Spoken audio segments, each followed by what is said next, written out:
അപ്പോൾ നമ്മുടെ പ്രിയപ്പെട്ട KGMO അംഗങ്ങളെ, നമ്മുടെ സംസ്ഥാന സമിതിയുടെ തീരുമാനപ്രകാരം ഒരു പുതിയ പ്രോഗ്രാം തുടങ്ങിയിരിക്കുകയാണ്. Phoning program. അത് നമ്മൾ സൂമിലാണ് നടത്തുന്നത്. അതായത് മുഖത്തോട് മുഖം നോക്കി, അതായത് TV-യിലൊക്കെ കാണുന്നുണ്ടല്ലോ ഫോണിംഗ് പ്രോഗ്രാം, പക്ഷെ അത് നമ്മൾ കാണുന്നില്ല. പക്ഷേ നമ്മൾ നേരെ കണ്ടുകൊണ്ട് സംസാരിക്കാനുള്ള അവസരമാണ് സൂമിൽ വെച്ച് നടത്താൻ തീരുമാനിച്ചത്. അതിൻ്റെ ഒരു 3ാമത്തെ സെഷനാണിത്. ആദ്യത്തെ 2 സെഷൻ ഡോക്ടർ സുനിൽകുമാർ കോഴിക്കോടാണ് ആദ്യത്തെ എക്സ്പെർട്ടായിട്ട് വന്നത്. രണ്ടാമത് വന്നത് ഡോക്ടർ ശിവകുമാർ ഫ്രം ട്രിവാൻഡ്രമായിരുന്നു. 3ാമതായിട്ട് ഇപ്പോൾ ഇന്ന് വന്നിരിക്കുന്നത് ഡോക്ടർ സച്ചിൻ ഫ്രം കണ്ണൂരാണ്. അപ്പോൾ അതിനെപ്പറ്റി നമുക്ക് കൂടുതൽ പറയാം. അതിന് മുമ്പ് ആദ്യമായിട്ട് സ്വാഗതം പറയാനായിട്ട് ഡോക്ടർ ഷാരോണിനെ ക്ഷണിക്കുന്നു. Sharon. Good evening. KGMO service സെല്ലിന്റെ ഏറ്റവും പ്രധാനപ്പെട്ട ഒരു പരിപാടിയാണ് സർവീസ് സഹായി എന്നുള്ള രീതിയിൽ നമ്മൾ മുന്നോട്ട് കൊണ്ടുപോകുന്നത്. അതിന്റെ 3 സെക്ഷനായിട്ടാണ് നമ്മളിവിടെ നടത്തിയിരിക്കുന്നത്. അതിലത്തെ 3ാമത്തെ ഇതിലേക്കാണ് നമ്മൾ കടന്നിരിക്കുന്നത്. ഇന്ന് എന്റെ പ്രധാനപ്പെട്ട എന്റെ കർത്തവ്യത്തിലേക്ക് ഞാൻ കടക്കുകയാണ്. അധികം സമയം കളയാതെ സ്വാഗതത്തിലേക്കാണ്. ഞാൻ ഈ പരിപാടിയിലേക്ക് സ്റ്റേറ്റ് നേതാക്കളെയും ജില്ലാ നേതാക്കളെയും ഓരോ ജില്ലയിലുള്ള എല്ലാ മെമ്പർമാരെയും ഫാക്കൽറ്റിയെയും ഞാൻ സ്വാഗതം ചെയ്യുകയാണ്. ഇന്ന് ഇവിടെ കിട്ടിയിരിക്കുന്ന എക്സ്പെർട്ട് സച്ചിൻ ഡോക്ടറാണ്. വേൾഡിൽ തന്നെ ഓസ്ട്രേലിയയിൽ പോയിട്ട് എപ്പിഡോമോളജി പ്രബന്ധം അവതരിപ്പിച്ച് അതില്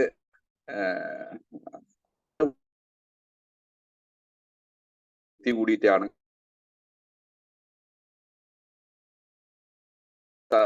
കാര്യങ്ങളിൽ ഒരു ബുക്ക് വരെ എഴുതാൻ തയ്യാറാക്കി നിൽക്കുന്ന ഒരു ഫാമിലി. അതെല്ലാം കൃത്യമായിട്ട് അത് യൂട്ടിലൈസ് ചെയ്യണം. ഡോക്ടർ ഡെപ്യൂട്ടി DMO ആണ് കണ്ണൂർ. വളരെ സഹൃദയനായിട്ടുള്ള ഒരു വ്യക്തിയാണ്. അദ്ദേഹത്തിന് ഞാൻ ഇതിൽ സ്വാഗതം.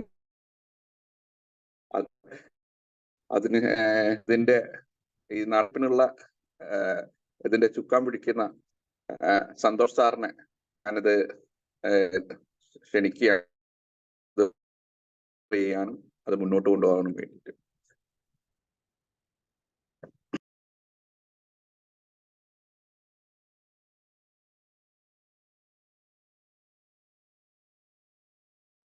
സന്തോഷ് സാർ.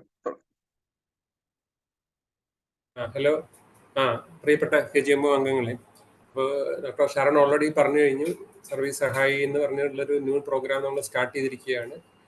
അപ്പോൾ ഇന്ന് നമ്മൾ കൂടെ ആയിട്ട് എക്സ്പെർട്ടായിട്ട് എത്തിയിരിക്കുന്നത് ഡോക്ടർ സച്ചിനാണ്. ഓൾറെഡി ഡോക്ടർ സച്ചിനെ പറ്റിയുള്ള വിവരണങ്ങൾ ഷാരോൺ പറഞ്ഞു. നമ്മളിപ്പോഴത്തെ ഡെപ്യൂട്ടി DMO കണ്ണൂരാണ്.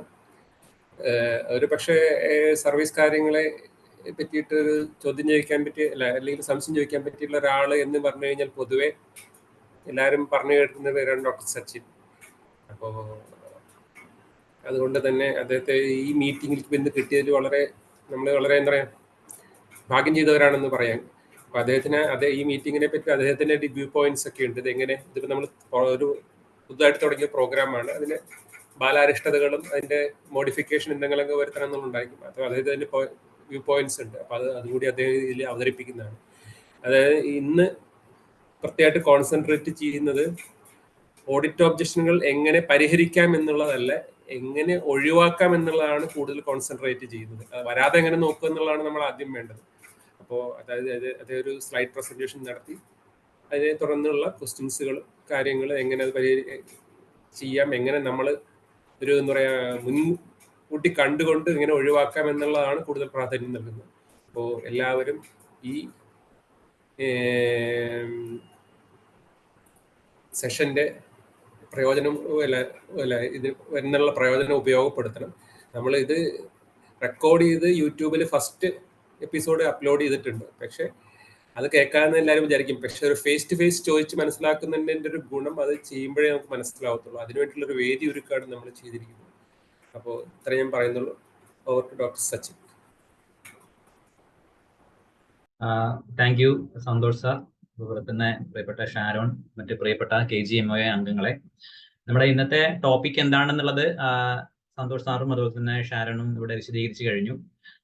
സന്തോഷ് സാർ അതിന് കൂടുതലും കാര്യങ്ങൾ പറഞ്ഞു. അതായത് ഇതൊരു നമ്മൾ ഓഡിറ്റ് ഒബ്ജക്ഷൻ, ഞാൻ ആ ടോപ്പിക് എന്താണെന്ന് പറയാനായിരുന്നു ആദ്യം വിചാരിച്ചത്, പക്ഷെ സന്തോഷ് സാർ എന്നത് പറഞ്ഞു. അതായത് ഓഡിറ്റ് ഒബ്ജക്ഷനുകൾ വരുന്നത് എങ്ങനെ ഒഴിവാക്കാം എന്നുള്ളതാണ് നമ്മൾ അതിനകത്ത് കോൺസെൻട്രേറ്റ് ചെയ്യുന്നത്.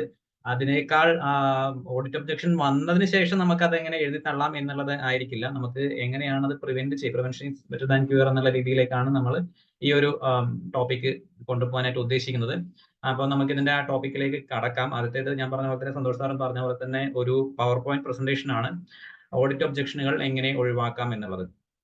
ആദ്യമായിട്ട് ഓഡിറ്റ് എന്താണ് എന്ന് ചോദിക്കുകയാണെങ്കിൽ അതിന് പല ഡെഫിനിഷൻസ് ഉണ്ട്. ഒരു ഡെഫിനിഷൻ ഇങ്ങനെയാണ്: audit is scrutiny of the transactions, receipts and payments in an organization with reference to its accounts and related records, financial principles, rules, scheme, objectives and guidelines. കുറച്ച് കോംപ്ലിക്കേറ്റഡ് ആണെന്ന് തോന്നുന്നു, പക്ഷേ ഇത്രയേ ഉള്ളൂ. ഓഡിറ്റ് എന്ന് പറഞ്ഞു കഴിഞ്ഞാൽ ഒരു സ്ക്രൂട്ടിനിയാണ്. എന്തിന്റെ? അതായത് ഒരു പരിശോധനയാണ് ട്രാൻസാക്ഷൻസിന്റെ. എന്തൊക്കെ ട്രാൻസാക്ഷൻസ് ആണ്? റെസീപ്റ്റ്സും പേയ്മെന്റ്സും. ആ പേയ്മെന്റ്സ് അത് നമ്മുടെ അക്കൗണ്ട്സ്, അതുമായിട്ട് റിലേറ്റഡ് ആയിട്ടുള്ള റെക്കോർഡ്സ്, അതൊക്കെയാണ് അതിനകത്ത് പരിശോധിക്കുക. അത് financial principles, rules, scheme, objectives, അതുപോലെ തന്നെ ഗൈഡ് ലൈൻസ് ഒക്കെ മീറ്റ് ചെയ്യുന്നുണ്ടോ എന്നുള്ളതാണ് ആ ഓഡിറ്റ് സമയത്ത് നമ്മൾ അല്ലെങ്കിൽ ഓഡിറ്റേഴ്സ് പരിശോധിക്കുന്നത്. അപ്പൊ അങ്ങനെയാണ് ഓഡിറ്റ് ചെയ്യുന്നതും ഓഡിറ്റ് ഒബ്ജക്ഷൻസ് വരുന്നതും. അപ്പോൾ ഓഡിറ്റ് ഒബ്ജക്ഷൻ വരാതിരിക്കാനായിട്ട് സ്വാഭാവികമായിട്ടും നമ്മൾ എന്ത് ചെയ്യണം? നമ്മൾ നേരത്തെ പറഞ്ഞ പോലെ തന്നെ ഈ പറഞ്ഞ ഫൈനാൻഷ്യൽ പ്രിൻസിപ്പിൾസും റൂൾസും സ്കീം ഒബ്ജക്റ്റീവ്സും അതുപോലെ തന്നെ ഗൈഡ് ലൈൻസ് ഒക്കെ നമ്മൾ പാലിച്ചിരിക്കണം. അപ്പൊ അതിനകത്ത് എനിക്ക് പറയാനുള്ളത് വെച്ച് കഴിഞ്ഞാൽ നമ്മളെ ക്ലാസ്സിൽ ഇപ്പൊ ഞാൻ അടക്കമുള്ള ആരെങ്കിലും പറയുന്നതല്ല, നമ്മൾ ഓരോ പ്രൊസീജിയർ ചെയ്യുമ്പോഴും അതിന്റെ ഉത്തരവ് അല്ലെങ്കിൽ അതിന്റെ മാർഗരേഖയാണ് നമ്മൾ കൃത്യമായിട്ട് പാലിക്കേണ്ടത്. നമ്മൾ സാധാരണ ഒരു ഓഫീസ് മേധാവി, നമ്മളൊരു സ്ഥാപന മേധാവിയും കൂടിയാണ്, ഒരു മെഡിക്കൽ ഓഫീസർ എന്ന് അല്ലെങ്കിൽ അതിലുപരി നമ്മളൊരു സ്ഥാപന മേധാവിയും കൂടിയാണ്, ഒരു ഓഫീസിന്റെ മേധാവിയാണ്. അപ്പൊ ആ ഓഫീസിന്റെ മേധാവി എന്നുള്ള രീതിയിൽ നമ്മൾ സാധാരണ ചെയ്യുന്ന ഒരു ഓഫീസിൽ ചെയ്യുന്ന പ്രൊസീജിയേഴ്സ് ആണ് നമ്മൾ ഓഡിറ്റ് ചെയ്യുന്നത്. ആ ഓഡിറ്റ് ചെയ്യുന്ന പ്രൊസീജിയേഴ്സ് സാധാരണയായിട്ട് നമ്മൾ ചെയ്യുന്ന പ്രൊസീജിയേഴ്സ് എന്ന് പറയുന്നത് ഓഫീസ് പ്രൊസീജിയേഴ്സ് ആണ്. അതിന് നേരത്തെ പറഞ്ഞു നമ്മൾ എല്ലാത്തിനും മാർഗരേഖ അല്ലെങ്കിൽ ഉത്തരവാണ് പാലിക്കേണ്ടത് എന്നുള്ളത്. ഓഫീസ് പ്രൊസീജിയേഴ്സിന് നമ്മൾ മാനുവൽ ഓഫ് ഓഫീസ് പ്രൊസീജിയേഴ്സ് ആണ് പാലിക്കേണ്ടത്. പിന്നെ നമ്മൾ ചെയ്യുന്നത് ലീവ് അനുവദിച്ചു കൊടുക്കുക, നമ്മളെ സബോർഡിനേറ്റ്സ് ആയിട്ടുള്ള ആൾക്കാർക്ക് ലീവ് അനുവദിച്ചു കൊടുക്കുക എന്നുള്ളതാണ്. അതിന് നമ്മൾ പാലിക്കേണ്ടത് KSR ആണ്. പിന്നെ അതുപോലെ തന്നെ സാലറി അലവൻസ് ഇതൊക്കെ അനുവദിച്ചു കൊടുക്കുക, അതിന് നമ്മൾ KSR ആണ് പാലിക്കേണ്ടത്. പിന്നെ നമ്മൾ ചെയ്യുന്ന മറ്റൊരു മേജർ ആയിട്ടുള്ള പ്രൊസീജിയേഴ്സ് എന്ന് പറയുന്നത് പർച്ചേസുകളാണ്. അപ്പൊ അതിന് നമ്മൾ KFC, ഫൈനാൻഷ്യൽ കോഡ്, അതുപോലെ തന്നെ store purchase rules, LSTD project ആണെങ്കിൽ പ്രൊക്യൂർമെന്റ് മാനുവൽ, ഇത്രയും കാര്യങ്ങളാണ് നമ്മൾ സാധാരണയായിട്ട് അതിനകത്ത് പാലിക്കേണ്ടത്. പിന്നെ അത് കൂടാണ്ട് തന്നെ ഈ KSRനും അതുപോലെ തന്നെ KFCക്കും ഒക്കെ പിന്നീട് SP റൂൾസിനായി കഴിഞ്ഞാലും പിന്നീട് വരുന്ന അമെന്റ്മെന്റ്സ് അല്ലെങ്കിൽ ഉത്തരവുകളും ഒക്കെ ഉണ്ട്. അപ്പൊ ആ കാര്യങ്ങളൊക്കെയാണ് നമ്മൾ പാലിക്കുക എന്ന് പറയുമ്പോൾ ചെയ്യേണ്ടത്. അപ്പൊ ഇതിനകത്ത് ഇങ്ങനെ നോക്കുമ്പോൾ ഒന്നാമതായിട്ട് എനിക്ക് പറയാനുള്ളത് ഇത്രയും കാര്യങ്ങളൊന്നും ആർക്കും ഓർത്തു വെക്കാനായിട്ട് സാധിക്കില്ല. ഈ MOP തന്നെ നമ്മളാരും തന്നെ വായിച്ചിട്ടുണ്ടാകില്ല. കാരണം നമ്മളെ അത് ശരിക്കും പറഞ്ഞു കഴിഞ്ഞാൽ നമ്മൾ ആ ഒരു പ്രൊസീജിയറിലൂടെ നമ്മൾ പലപ്പോഴും കടന്നു പോകുന്നില്ല. ക്ലർക്കാണ് അത് പലപ്പോഴും, നമ്മളെ മിനിസ്റ്റീരിയൽ സ്റ്റാഫാണ്, മിനിസ്റ്റീരിയൽ വിഭാഗമാണ് അത് പലപ്പോഴും ചെയ്യുന്നത് എന്നുള്ളത് കൊണ്ട് തന്നെ. അതുപോലെ തന്നെ KSR ഒക്കെ നമ്മൾ ഈ പറഞ്ഞ പോലെ തന്നെ എക്സാം പാസ്സാവാൻ വേണ്ടി പഠിക്കുന്നു എന്നതിൽ കവിഞ്ഞ്, അല്ലെ KFC ആയി കഴിഞ്ഞാലും നമ്മൾ അതൊന്നും പിന്നീട് ഡേ ടു ഡേ ലൈഫിൽ നമ്മൾ പലപ്പോഴും അത് ഉപയോഗിക്കാത്തതുകൊണ്ട് നമ്മൾ അതൊന്നും പിന്നീട് അത് നോക്കുന്നില്ല. അപ്പൊ അല്ലെങ്കിൽ തന്നെ എനിക്ക് പറയാനുള്ളത് ഇതൊന്നും ഓർത്തു വെക്കുക എന്നുള്ളത് അത്ര ഒരു എളുപ്പമല്ല. ഇത് മുഴുവനും ഓർത്തു വെക്കുക എന്നുള്ളത് ഒരിക്കലും ഒരു കാര്യമല്ല. ഞാൻ പറയുന്നില്ല അത് എല്ലാം നമ്മൾ ഓർത്തു വെക്കണം, കാരണം നമുക്ക് ഓർത്തു വെക്കാനായിട്ട് ഒരുപാട് വേറെ നല്ല കാര്യങ്ങൾ ഉണ്ട് എന്നുള്ളത് കൊണ്ട്. പക്ഷെ എന്നിരുന്നു കഴിഞ്ഞാൽ നമ്മൾ ഓഡിറ്റ് ഒബ്ജക്ഷൻസ് വരുന്നത് നമ്മൾ ഒഴിവാക്കണം. അപ്പൊ നമ്മൾ കുറച്ച് കാര്യങ്ങളെങ്കിലും നമ്മൾ ശ്രദ്ധിക്കണം. അപ്പൊ അങ്ങനെ നോക്കുമ്പോൾ സാധാരണയായിട്ട് എന്തൊക്കെ ഓഡിറ്റ് ഒബ്ജക്ഷൻസ് ആണ് ഒരു മെഡിക്കൽ ഓഫീസർക്ക് വരാൻ സാധ്യതയുള്ളത് എന്നുള്ളത് നമ്മൾ അറിഞ്ഞിരിക്കണം. അതിന് ഒന്ന് നേരത്തെ പറഞ്ഞ പോലെ തന്നെ ഓഫീസ് പ്രൊസീജിയേഴ്സ് സംബന്ധമായിട്ടുണ്ട്, ലീവ് അനുവദിക്കുന്നതിനകത്ത്, സാലറി അതുപോലെ തന്നെ അലവൻസ് അനുവദിക്കുന്നതിനകത്ത്, പർച്ചേസ് സംബന്ധമായിട്ട്, HMC നമ്മുടെ ഹോസ്പിറ്റൽ മാനേജ്മെന്റ് കമ്മിറ്റി സംബന്ധമായിട്ട്, LSTD പ്രൊജക്ട് സംബന്ധിച്ചിട്ട്, ഇവയൊക്കെയാണ് നമുക്ക് സാധാരണയായിട്ട് വരാൻ സാധ്യതയുള്ള ഓഡിറ്റ് ഒബ്ജക്ഷൻസ് എന്ന് പറയുന്നത്. അപ്പോൾ ഒരു പുതിയ മെഡിക്കൽ ഓഫീസർ, നമുക്കൊരു പുതിയ മെഡിക്കൽ ഓഫീസറിന്റെ പോയിന്റ് ഓഫ് വ്യൂവിൽ തന്നെ ഇതിനെ എടുക്കാം. എങ്ങനെ ഇങ്ങനെയൊക്കെയുള്ള ഓഡിറ്റ് ഒബ്ജക്ഷൻസ് മനസ്സിലാക്കാം? അതായത് നമ്മളെല്ലാം MBBS പഠിച്ചിട്ടാണ് ഇതിനകത്തേക്ക് വരുന്നത്. ഈ നേരത്തെ പറഞ്ഞ കാര്യങ്ങളൊന്നും തന്നെ ഈ MOP ആയിക്കഴിഞ്ഞാലും KSR ആയിക്കഴിഞ്ഞാലും ആരും നമ്മളെ പഠിപ്പിക്കുന്നില്ല, അല്ലെങ്കിൽ അത് പഠിച്ചെടുക്കാൻ, ഇനിയിപ്പോ സ്വയം പഠിച്ചെടുക്കാൻ തന്നെയാണെങ്കിൽ തന്നെ ഭയങ്കര ബുദ്ധിമുട്ടാണ്. അപ്പൊ ഇതൊക്കെ നോക്കുകയും വേണം. എന്നാൽ നമുക്ക് ഡേ 1 തൊട്ട് തന്നെ നമുക്ക് ഓഡിറ്റ് ഒബ്ജക്ഷൻസ് വരാൻ സാധ്യതയുള്ള കുറെ കാര്യങ്ങൾ നമ്മൾ അന്ന് തൊട്ട് തന്നെ ചെയ്യുന്നുണ്ട്. അപ്പൊ എങ്ങനെയാണ് ഒരു പുതിയ എംഒ, ഞാൻ ഒരു പുതിയ എംഒന്റെ വ്യൂ പോയിന്റ് തന്നെ പറയുകയാണെങ്കിൽ എങ്ങനെയാണ് അത് മനസ്സിലാക്കുക, അത് എന്തൊക്കെ ഓഡിറ്റ് ഒബ്ജക്ഷൻസ് വരാൻ സാധ്യതയുണ്ട്. അതിനകത്ത് എനിക്കൊരു കാര്യം ആഡ് ചെയ്യാനുള്ള വെച്ച് കഴിഞ്ഞാൽ നമ്മൾ ബേസിക്കലി എന്തിനാണ് ജോലി ചെയ്യുന്നത്, നമ്മുടെ മാസാവസാനം സാലറി കിട്ടാൻ തന്നെയാണ് ജോലി ചെയ്യുന്നത്. അതിനകത്ത് യാതൊരു തർക്കവുമില്ല. അതിനുശേഷം മാത്രമേ നമ്മൾ ഒരു സർവീസ് കമ്പോണന്റ് അതിനകത്ത് വരുന്നുള്ളൂ. അപ്പോൾ നമ്മൾ വാങ്ങിക്കുന്ന സാലറി അത് ഒരു ഓഡിറ്റ് ഒബ്ജക്ഷനായി തിരിച്ചടക്കാതിരിക്കുക എന്നുള്ളത് വളരെയധികം പ്രാധാന്യമുള്ളതാണ്. ഒപ്പം തന്നെ സാലറി അല്ലെങ്കിൽ നമുക്ക് പൈസയുടെ കാര്യം മാറ്റിവെച്ചാൽ തന്നെ ഒരു ഓഡിറ്റ് വരുന്നത് എപ്പോഴും നമുക്കൊരു ഡീമോട്ടിവേറ്റിംഗ് ആണ്. നമ്മൾ കുറെ അധികം ആലോചിച്ച് നമ്മൾ നല്ല ഉദ്ദേശത്തിൽ ചെയ്ത ഒരു കാര്യം, ആ ഒരു കാര്യം പിന്നീട് കുറച്ച് ആൾക്കാർ വന്ന് അത് ഇങ്ങനെയായിരുന്നു ചെയ്യേണ്ടിയിരുന്നത്, അല്ലെങ്കിൽ ഇങ്ങനെ ചെയ്ത് ശരിയായില്ല എന്ന് പറയുമ്പോൾ അതൊരു ഡീമോട്ടിവേറ്റിംഗ് ആണ്. അപ്പൊ അന്നേരം നമുക്ക് തോന്നുക ഇത് എന്തുകൊണ്ട് നേരത്തെ ആരും പറഞ്ഞു തന്നില്ല, അല്ലെങ്കിൽ പറഞ്ഞിട്ടുണ്ടെങ്കിൽ ഞാനത് ചെയ്യില്ലായിരുന്നല്ലോ എന്നൊക്കെയുള്ള കാര്യങ്ങൾ. അപ്പോൾ ഒരു പുതിയ മെഡിക്കൽ ഓഫീസർക്ക് എങ്ങനെയാണ് ഇത് മനസ്സിലാക്കാനായിട്ട് സാധിക്കുക? അതായത് ഈ പറഞ്ഞ ഒരുപാട് കാര്യങ്ങൾ നേരത്തെ KFC, KSR അതൊക്കെ പറഞ്ഞു. അതിന്റെ ഇടയിൽ ഓഡിറ്റ് ഒബ്ജക്ഷൻസ് വരുന്നത് എന്തൊക്കെ കാര്യങ്ങൾക്കാണെന്ന് എങ്ങനെ എളുപ്പത്തിൽ മനസ്സിലാക്കാൻ, അതിനുള്ള ഒരു എളുപ്പ വഴി എന്നുള്ളത് നിങ്ങളുടെ തന്നെ ഓഫീസിലെ പഴയ ഓഡിറ്റ് ഫയലുകൾ പരിശോധിക്കുക എന്നുള്ളതാണ്. അപ്പൊ നിങ്ങളുടെ പഴയ മെഡിക്കൽ ഓഫീസർമാർക്ക് എന്തൊക്കെ ഓഡിറ്റ് ഒബ്ജക്ഷൻസ് ആണ് എഴുതി വെച്ചിരിക്കുന്നതെന്ന് കാണാം. അത് ഒരു ബുക്കിൽ നോട്ട് ചെയ്യുക, അത് ആവർത്തിക്കാതിരിക്കുക. വേറൊരു കാര്യം ഇവിടെ ആഡ് ചെയ്യാന്ന് വെച്ച് കഴിഞ്ഞാൽ നമുക്ക് ഒരു കൂട്ടം ഓഡിറ്റ് ഒബ്ജക്ഷൻസ് നമ്മൾ എടുത്തു വെച്ച് കഴിഞ്ഞാൽ നമുക്ക് മനസ്സിലാകും നമ്മുടെ ഓഡിറ്റ് ടീം സ്പെസിഫിക് ആയിട്ട് നോക്കുന്ന കുറച്ച് കാര്യങ്ങളുണ്ട്. കാരണം സാധാരണഗതിയിൽ എല്ലാവരും വരുത്തുന്ന തെറ്റുകൾ ആണത്. അപ്പൊ ആ തെറ്റുകൾ കഴിയുന്നത് നമ്മൾ ആവർത്തിക്കാതെ ഇരിക്കുകയാണെങ്കിൽ നമുക്ക് ഒരു പരിധി വരെയുള്ള ഓഡിറ്റ് ഒബ്ജക്ഷൻസ് ഒഴിവാക്കാനായിട്ട് സാധിക്കും. ഇപ്പൊ ഞാൻ ഈ ക്ലാസ്സിൽ അല്ലെങ്കിൽ ഈ സ്ലൈഡ്സിൽ കാണിക്കാൻ ഉദ്ദേശിക്കുന്നത് വെച്ച് കഴിഞ്ഞാൽ അത്തരത്തില് പല മെഡിക്കൽ ഓഫീസർമാർക്ക് വന്നിട്ടുള്ള ഓഡിറ്റ് ഒബ്ജക്ഷൻസ് ആണ്. അപ്പോ നേരത്തെ ഞാൻ പറഞ്ഞു നമുക്ക് പല രീതിയിൽ ഓഡിറ്റ് ഒബ്ജക്ഷൻസ് വരാം. ഓഫീസ് പ്രൊസീജിയേഴ്സ് സംബന്ധമായിട്ട്, സാലറി അല്ലെങ്കിൽ ലീവ് അനുവദിക്കുന്നതിൽ, പർച്ചേസ്, HMC, അങ്ങനെ ഓരോ കാര്യങ്ങൾ. അപ്പൊ ഈ കാര്യങ്ങൾ സ്റ്റെപ്പ് ബൈ സ്റ്റെപ്പ് ആയിട്ടാണ് നമ്മൾ എടുക്കുന്നത്. ഒന്നാമത്തേത് ഓഫീസ് പ്രൊസീജിയേഴ്സ് സംബന്ധമായിട്ട്. ഇവിടെയും നമ്മൾ എങ്ങനെയാണ് ഓഡിറ്റ് ഒബ്ജക്ഷൻസ് ഒഴിവാക്കേണ്ടതെന്ന് ചോദിക്കുമ്പോൾ നമുക്ക് എന്തൊക്കെ ഓഡിറ്റ് ഒബ്ജക്ഷൻസ് ആണ് മുൻകാലങ്ങളിൽ സാധാരണ നമ്മളെ പഴയ മെഡിക്കൽ ഓഫീസർമാർക്ക് വന്നിട്ടുള്ളത് എന്ന് നോക്കുകയാണ് വേണ്ടത്.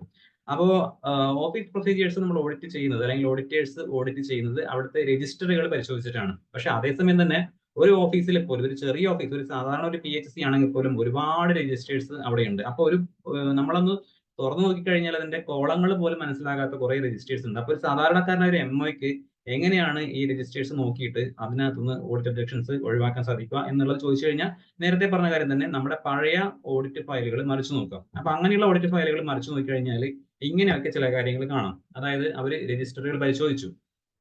ഓഡിറ്റ് ടീം എഴുതി വെച്ച കാര്യമാണ് ഇവിടെ പറയുന്നത്. രജിസ്റ്റർ ഓഫ് സർവീസ് ബുക്ക്, അങ്ങനെ ഒരു സാധനം ഉണ്ടായിരിക്കണം. അത് പരിപാലിച്ചിട്ടുണ്ടോ അല്ലെങ്കിൽ നിശ്ചിത മാതൃകയിലാണോ എന്നുള്ളത് ഓഡിറ്റേഴ്സ് എഴുതി വെച്ചിട്ടുണ്ടാകും.